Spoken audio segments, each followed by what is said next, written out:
Raios escuros, apresentado por ciência na NASA. O telescópio espacial Fermi Gamma Ray da NASA foi lançado em 2008 em uma missão para estudar fenômenos de alta energia em nosso universo. O telescópio rotineiramente detecta coisas como explosões alimentadas por buracos negros em galáxias distantes ou explosões de estrelas maciças se tornando supernovas.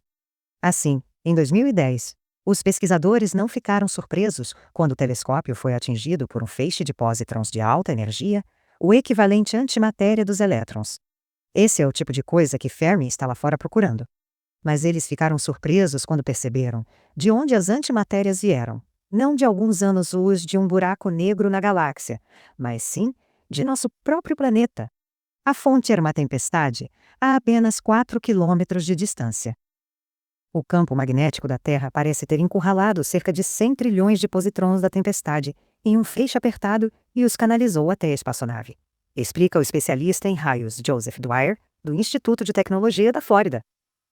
Algo estava produzindo antimatéria acima das nuvens da Terra e arremessando-a no espaço quase à velocidade da luz. Mas o quê? Dwyer e colaboradores do Centro de Voo Espacial da NASA Marshall e da Universidade do Alabama acreditam que descobriram isso. A resposta, diz Dwyer, é um raio escuro. Raio escuro pode parecer um oxímoro, mas há evidências crescentes de que é real. O raio comum acontece quando os campos elétricos se acumulam dentro de nuvens de tempestade. Os elétrons correm de uma parte da nuvem para a outra para tentar cancelar a tensão crescente. O flash da luz que vemos traça o caminho das partículas carregadas, que aquecem o ar 5 vezes mais quentes que o Sol. Se as ideias de Dwyer estão corretas, o raio escuro é um concorrente de raios comuns. Também tenta cancelar os campos elétricos da tempestade. O processo, diz ele, é assim. Sob as condições certas, os campos elétricos em uma tempestade podem criar uma poderosa avalanche de elétrons, disparando para cima quase tão rápido quanto a luz. Os elétrons colidem com moléculas de ar, por sua vez, produzindo raios gama. A espaçonave orbitadora da Terra tem observado picos de raio gama das tempestades, desde pelo menos meados dos anos 90. Em seguida, a energia do raio gama se transforma em um par de partículas, um elétron e um pósitron. Colisões sucessivas entre essas partículas e outras moléculas de ar criam um novo lote de positrons e elétrons, e o ciclo se repete.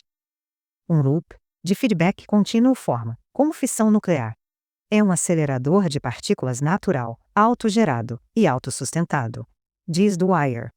Quando o loop de feedback começar, ele diz, ele pode descarregar partes de um trovão tão rápido quanto um raio. E como os elétrons e os pósitrons em cascata geram mais raios gama do que a luz visível, todo o processo é praticamente invisível para o olho humano. Os pesquisadores já pensaram que os raios gama piscarem de trovoadas eram um subproduto estranho dos raios comuns. Agora eles estão pensando que é um sinal de raio escuro. O monitor Gamma Ray Burst a bordo de Fermi é excelente em pegar esses flashes. Na reunião da União Geofísica Americana no mês passado, Valerie Connaughton, da Universidade do Alabama, em Huntsville, explicou como novas técnicas de processamento de dados melhoraram ainda mais o desempenho do Burst Monitor. Em meados de 2010, começamos a testar um modo que nos permite localizar muitos flashes de raios gama fracos que estavam desaparecidos, disse ela. Agora, os membros da equipe estimam que Fermi deve capturar quase 1.000 flashes por ano. Com dados como esse, os pesquisadores esperam lançar uma nova luz sobre raios escuros e resolver seus mistérios de uma vez por todas. Para mais notícias sobre coisas sombrias e misteriosas nos céus da Terra, visite science.nasa.gov.